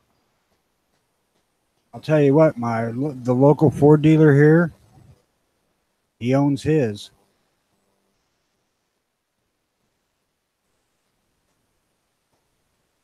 One thing too about I like about Walmart is that a lot of people are saying about them running places out of business when they come into a small area. I think that's really dependent on the area that they come into, because like when our Walmart came in, it only put one of the other stores out of business. Grocery stores are still totally thriving, up and running, but Walmart does things like buy locally. Like Walmart, so like all my chicken, eggs, and milk and all that come from local farms, and a lot of the meat comes from local farms and stuff like that. A lot of the vegetables come from local farms, so they do that. Like not everything's shipped in. A lot of the stuff that the Walmart sell, they do try to, like if there's a local milk farm, they'll try and buy from that local milk farm. That's a large part of the reason why people ain't out with pitchforks demanding Walmart be burned at the stake, I would say. Oh, most definitely. They do interject into the local economy quite a bit. Oh, and they give a lot of jobs to the local economy too. So so when the one grocery store, they put out a business here when they came here, it's not like those people are just out of a job. Like literally all those people went and started working at Walmart, and I mean, so at Walmart, because they're so much larger and they sell more than just groceries, they hire a lot more people. So there's actually But with that also came the change of going from full-time jobs to part-time jobs. In some cases, there's still definitely a lot of full-time employees at our Walmart. So, the ones around me, there are a few at each store, but the vast majority of employees are part-time. And that's why I said, you know, capitalism is a pro and con thing, and you have to be willing to accept the cons for the pros. That around here, it seems that this local Walmart that I go to most frequently does not have a high rate of turnover of their employees. There's people that have been in there ever since I can remember the damn thing opening. And is that in a smaller type community and not a big city? Because I imagine the big cities have a much higher turnover rate. The smaller communities, people tend to seem to stay at their jobs for longer. Yeah, it's a city of probably 50,000 or less. If there's fewer options, then grass doesn't look as greener, right? When you're in a city and you think there's a better job across the street, keep moving. Well, here they're so damn close to the better job across the street's another fucking Walmart.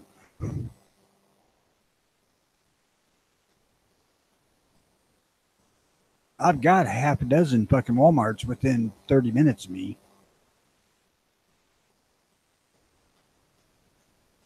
Just depends on which way I feel like driving. Driving. Keep I those don't- boggies driving. I don't particularly tend to hack on Walmart much because, you know, it is capitalism and that's the way to do business if you're smart about making money. I guess I would be a little bit happier if they would have kept their, which used to be a major thing, you know, bought in America sort of campaign that they had in the 90s. Yes, you and me both. I'd be much happier with them.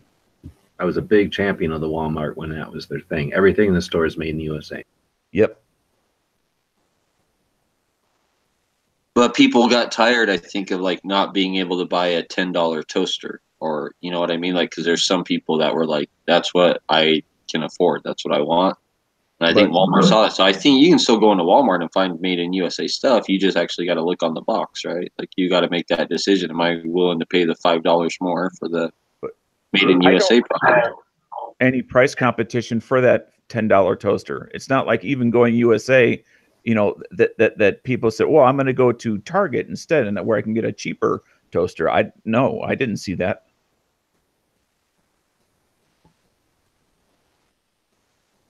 Well, no, what I'm saying is that when it was made in USA, there was no $10 toasters at Walmart. I mean, when everything was made at USA, because during that time frame, I was a young single guy struggling, trying to make it on my own, stuff like that.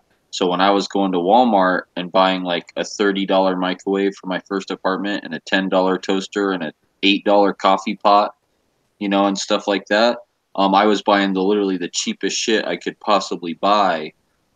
You know, and when I would go to Walmart, like there was no $10 toaster. It was a $25 toaster. Well, the $10 toaster and things like that was at the secondhand store. I mean, when I first started out on my own, that's the first place I went to, and I only supplemented secondhand stuff with what I couldn't find at the secondhand store, and then I bought new and cheap.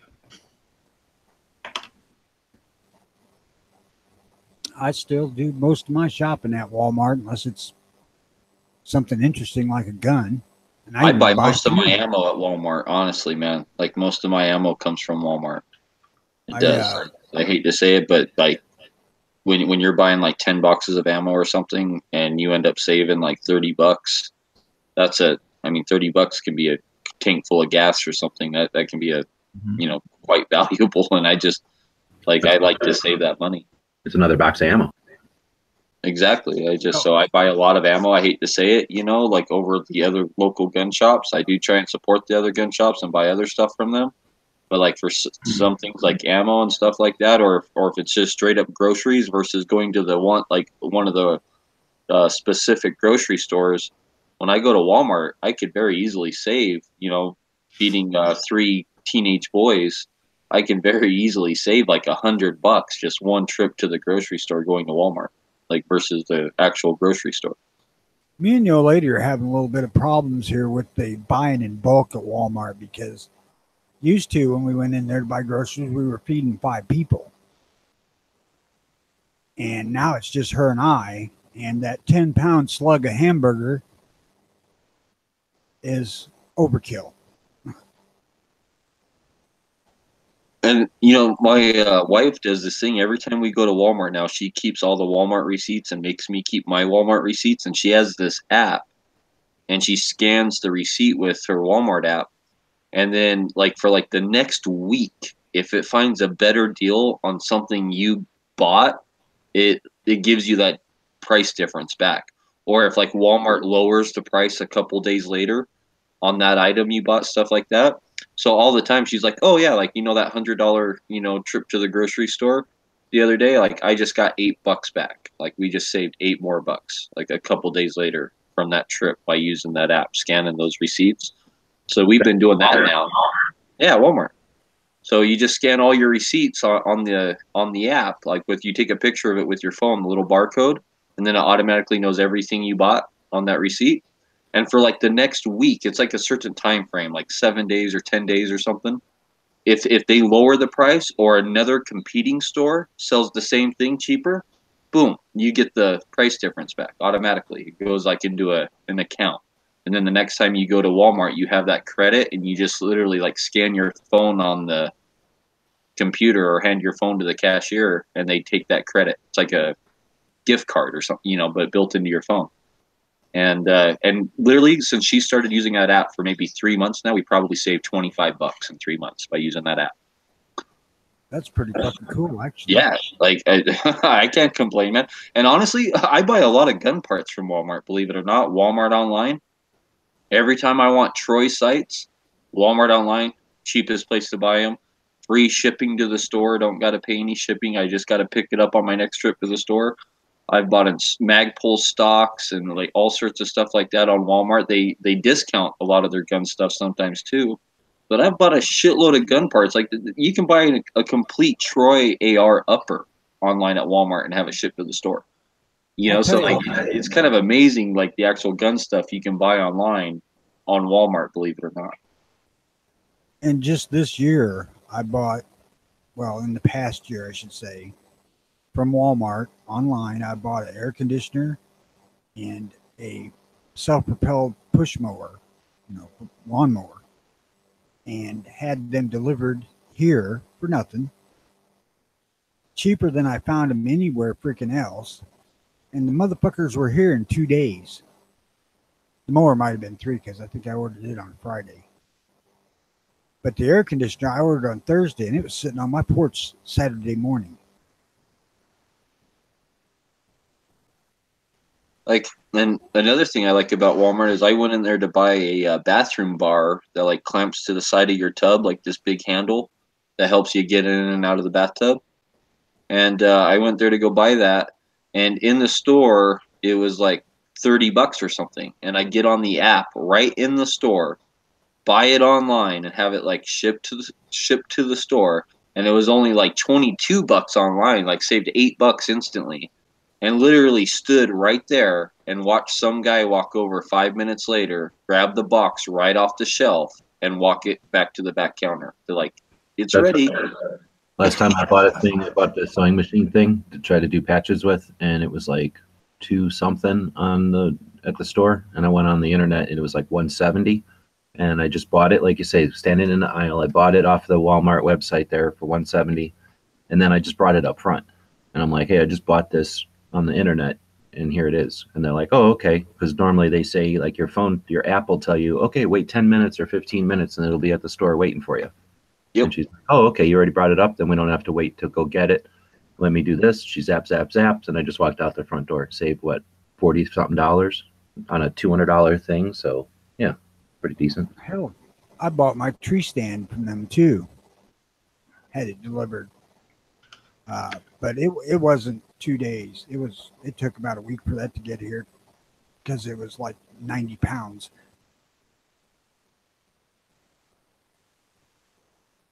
And that one reason I think that Amazon is never going to quite be like take over Walmart is because they don't have that storefront. They don't have that, because sometimes you want to see something or touch it, smell it, taste it, whatever it may be, but like you need to have that like in front of you, actually physically looking at it. There's certain things like that you just don't like buy online without looking at it. Yeah, or you have to have it like right now. Yeah, exactly. I And would never. I would never consider buying perishables online because I want to check myself for their freshness, as it were. now that's one thing Walmart has started doing, to where now they have this like drive up service, and you just order everything online, and literally some lady like walks around with a cart and like picks out all your fruits, vegetables, all your stuff. And see, I don't know about you, but like I'm looking at like expiration dates on my milk and on my meat and stuff like that, just to like double check, make sure like I'm particular about my fruit and vegetables. I'm sure everyone is, right? And is that lady walking around, is she being like as particular as she would be with her own stuff, like with Nope. my stuff, or is she just literally grabbing shit and throwing it in the cart? Maybe she likes And- her, or she likes her bananas all brown and gross or something. And then the thing is, like, let's say you buy something like a bag of fucking Cheetos or something, right? On that. Well, when they go to the shelf, if they're out of Cheetos, then they supplement that. So they grab like the cheaper brand of Cheetos or the more expensive. They grab something very similar that's very close to the same price, and they just grab that shit. And they don't ask you. They don't ask you like, oh, hey, do you still want this? We don't have the exact brand you bought.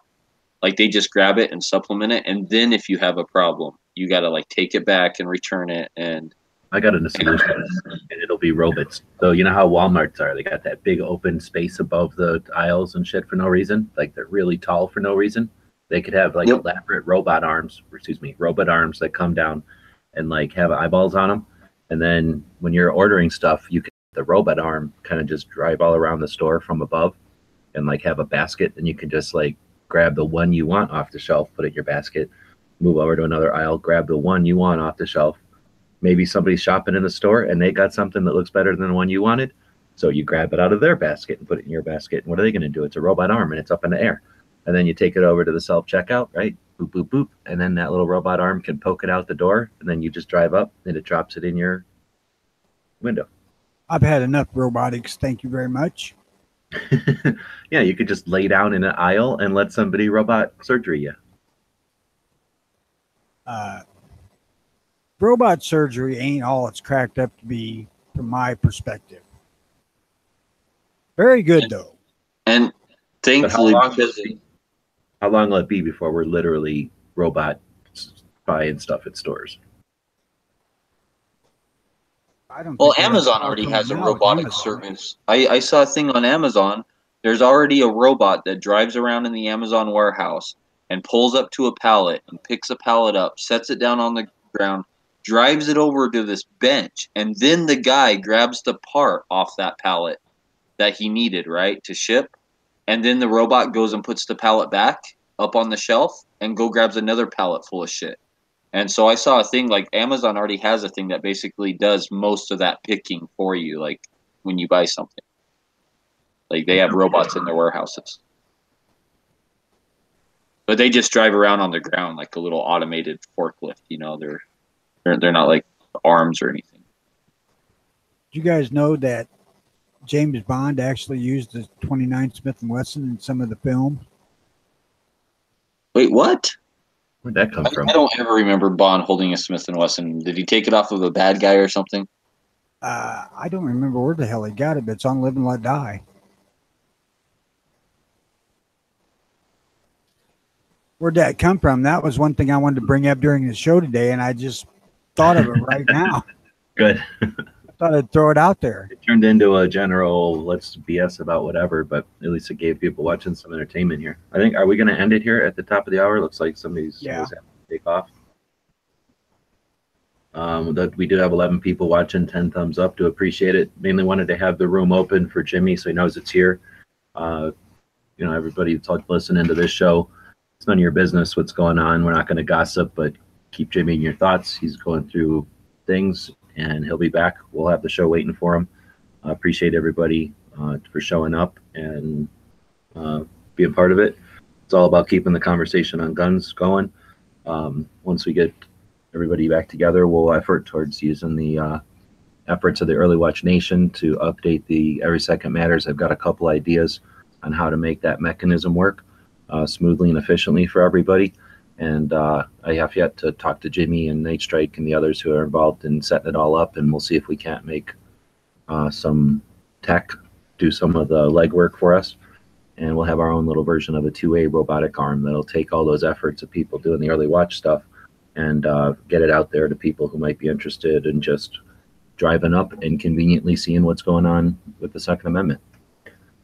But otherwise, you guys always talk about the news in the mornings, and then just to give people something different to listen to, an alternative than the horrible, horrible radio. Like for me, I mentioned it before, it's the Rush Limbaugh comes on like somewhere around now.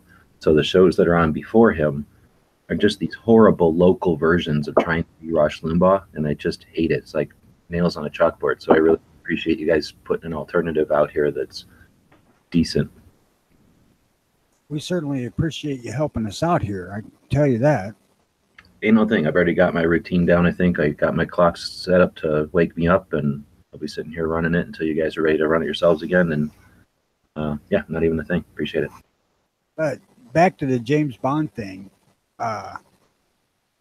If you look at the ending sequence where he's rescuing Jane Seymour from the voodoo dudes, he's carrying a nickel-plated Smith 29. And evidently he's a shitload stronger than I am because it doesn't kick on him. Now, which 007 was this? Sean Connery or? Let Die, that was Moore. More. I hated Moore. Is this because he was getting it from a CIA agent? Wasn't he working with a I CIA? believe so. He is like the most unathletic 007 there has ever been. The most effeminine one? Yeah.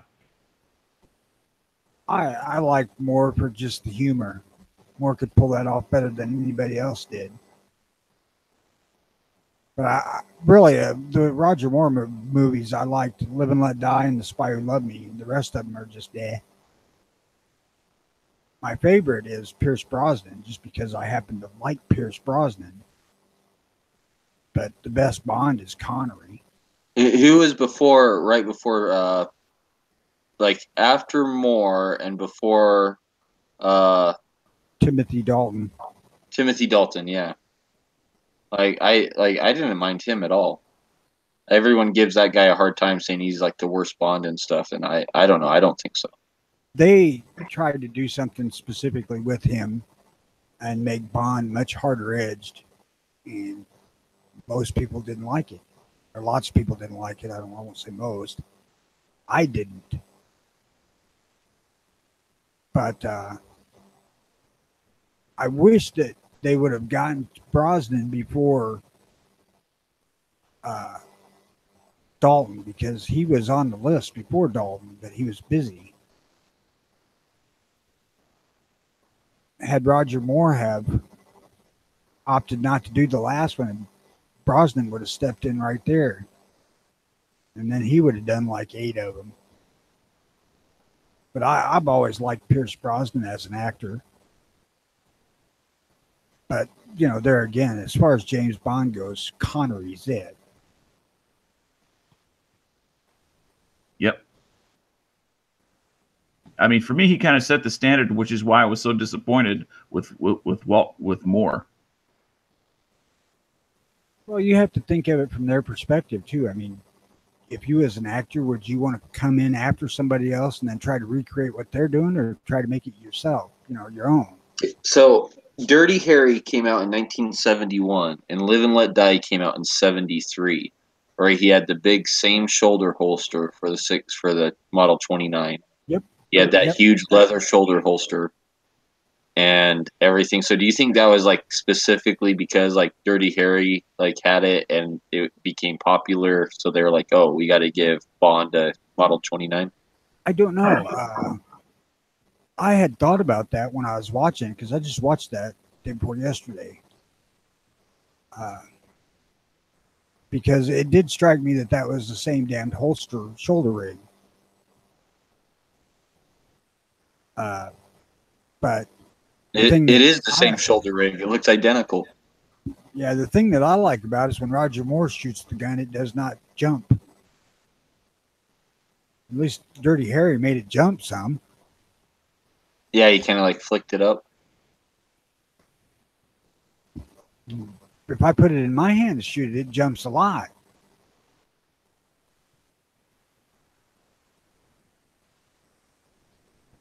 All Yeah, right, guys. I need to get going here. Thanks a lot for the invite to the show. Yeah, And thank you. have a good rest of your day. Thanks, Dano, for coming in here. It's made my job a lot easier. like these are movie posters. Like, look at the movie poster with the 29. Like, look at that. Like, him holding the 29 with the bullet hole. Yeah, dude, that was totally because of Dirty Harry. Look at that. He's got the finger on the trigger. Like, yeah, And come on. He actually got the nickel-plated one that Dirty Harry was supposed to get. Dude, that guy's got a license to kill. If he like, oops, doesn't matter. Oops, doesn't matter. Look at that big shoulder holster. Be no concern. I have a license for that. Yeah, I'm sure that it's. It probably could have been that the Dirty Harry came out. He had a big gun, and then everybody was like, "How come James Bond's always got a tiny little gun?" Gun, yeah. I think that's exactly what it was. It's like, oh shit, like we got to give him a 44. Like, Well, Or I at least believe prove that. that he can handle like a real big gun, and he's so good that he chooses a tiny little gun, like on purpose.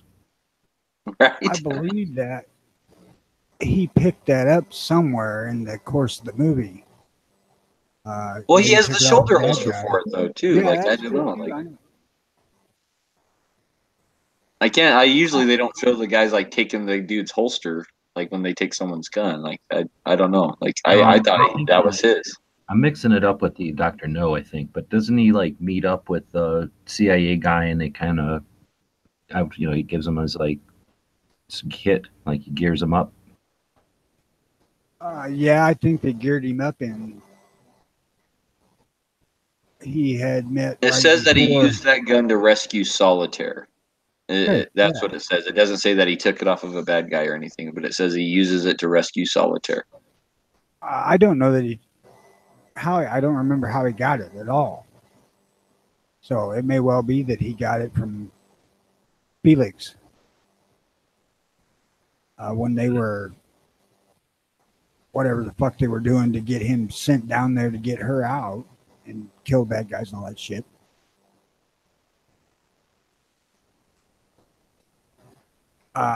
If you watch on the supplementary discs that you get on some of these, there was Guns of Bond, and Sean Connery kind of hosted it, showing that the PPK.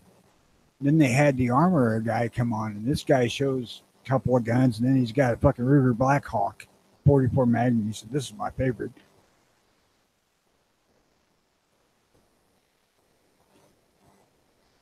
All right, guys, it's time to close this shit out. All right. So again, like we just said before, thanks Dead Horse for jumping in. You had a show yesterday. You got one tonight again, or are you done for a bit? Done until next Thursday. Right on. And you're saving up for a mill. We'll have to talk about that sometime because we don't talk enough tools. Guns and tools. Guns are tools, right? So guns and tools go hand in hand.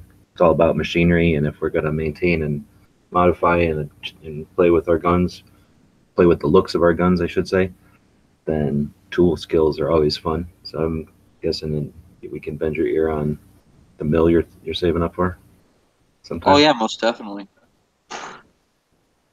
Right on. So with that, I guess we will end this one, this special early edition of Daily Gun Show. Only doing it so that we can help out the our sister channel, the Early Watch, and all their Early Watch Nation out there. So with that, we can. Oh, I can't use that one anymore. I'll have to. Well, I went with that one yesterday. I'll go with this one. So Thanks, you guys. end with this one. The guys and gals at gunwebsites.com encourage you to take a CCW class every year, practice at least once a month, and carry every day. Thanks for watching gunwebsites.com. And good day, everybody.